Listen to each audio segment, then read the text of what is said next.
Sketch the graph of the following equation showing all the key features. So the equation is x minus 2 the whole squared over 9 plus y squared over 4 is equal to 1. So now you should know the equation, the general equation of an ellipse. The general equation of an ellipse with center 0, 0. Ellipse with center 0, 0 is x squared over a squared plus y squared over b squared is equal to 1. So this is the equation of an ellipse centered at 0, 0.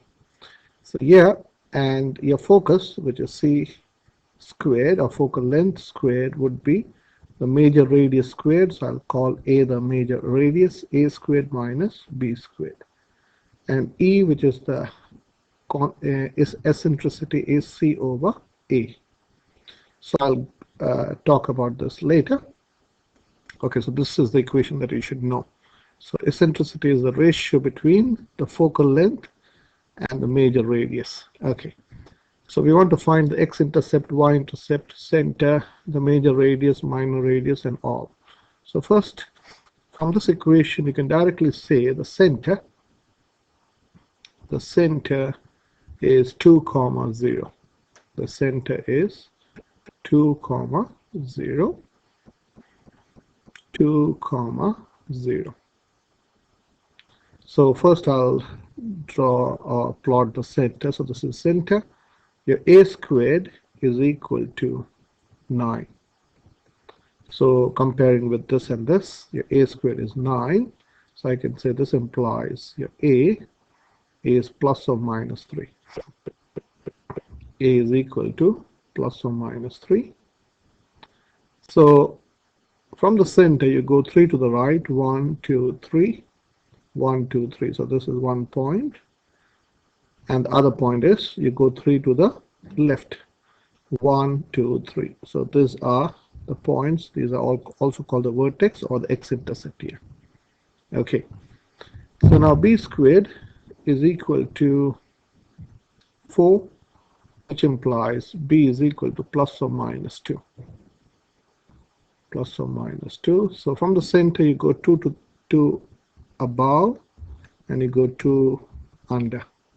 So these are the 4 points, and this will help us to draw the ellipse.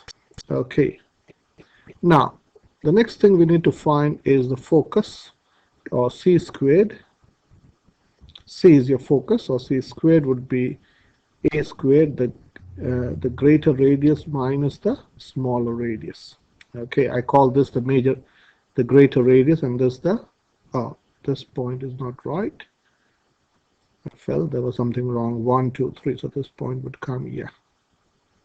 Okay, so this is your a squared is 9. So this is 9 minus 4, which is 5. So your c is plus or minus 5. Plus or minus square root of 5.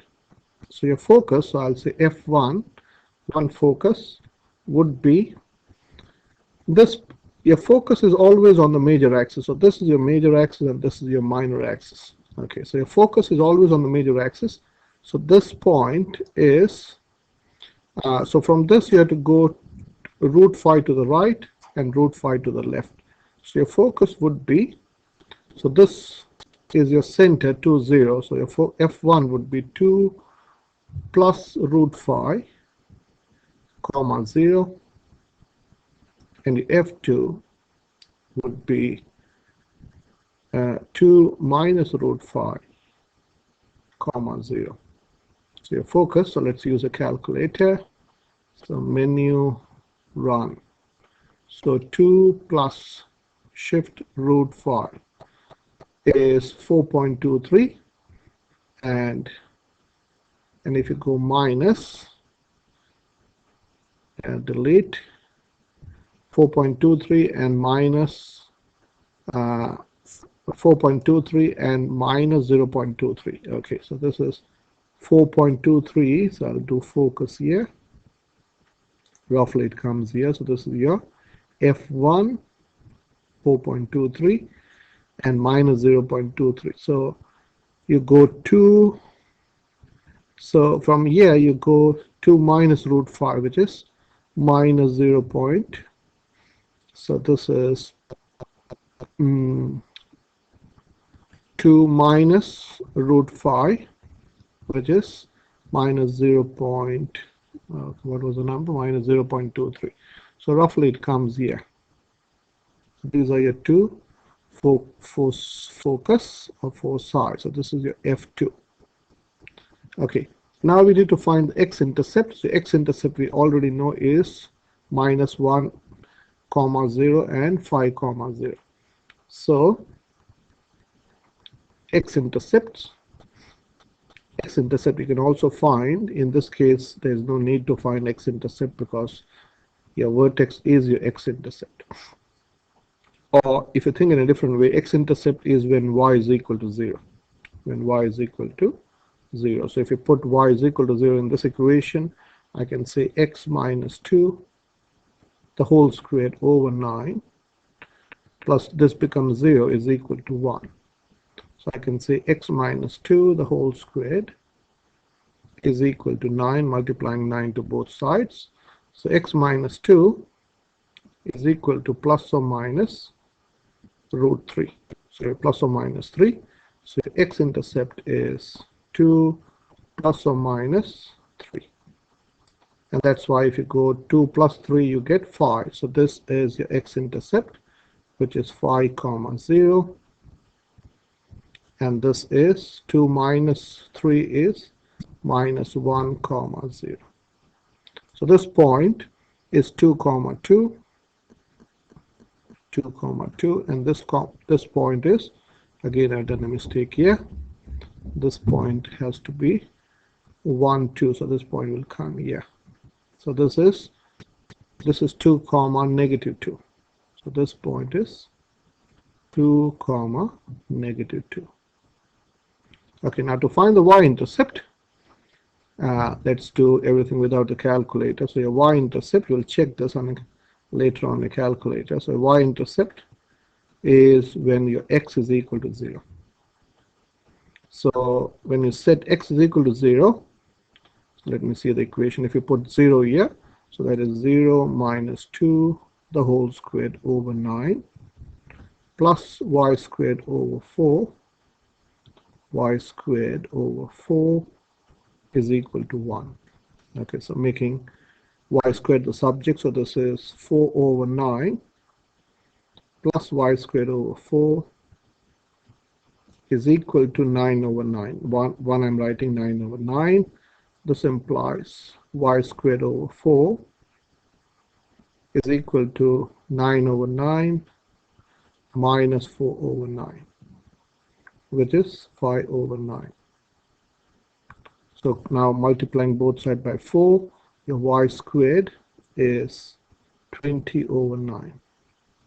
So your y is plus or minus square root of 20 over 9. 20 over 9. So let's do this on a calculator. So shift root bracket 20 divided by 9. So this is minus 1.49 and this is about 1.5. So this is minus 1 plus 1.49 and minus 1.49. So your y-intercept would be, let me use it.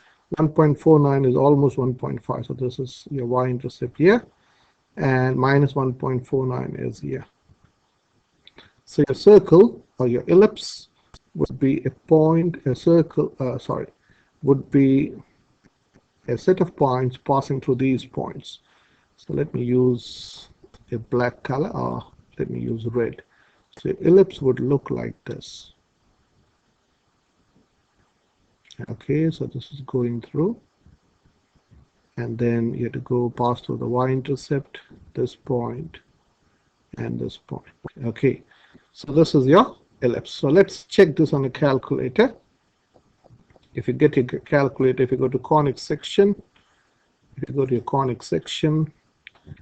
when you go to the, here's the conic section, and scroll down to ellipse.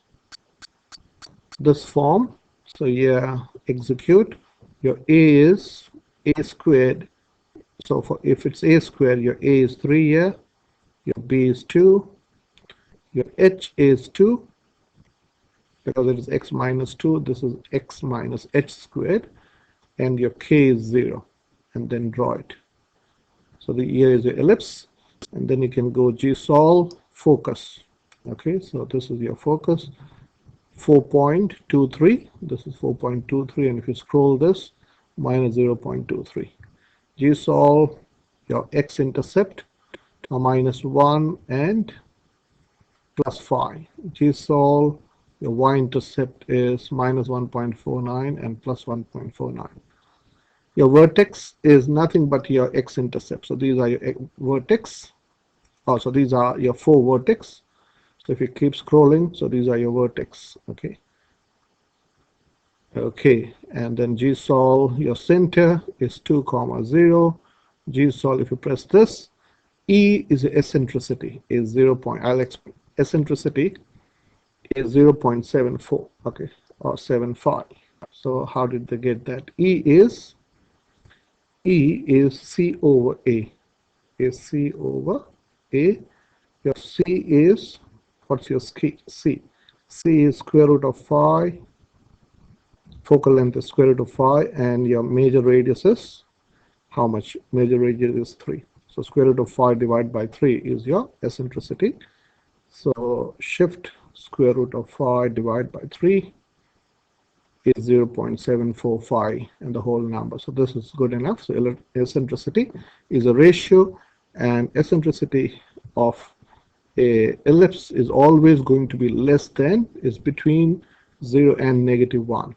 Your E is always going to be between 0 and negative 1. Why? Because your C is less than A. Your C is your focal length, and A is your major radius. So if C is less than A, C over A would be a proper fraction. And all proper fractions are between 0 and negative 1. And that's why it's between 0 and 1.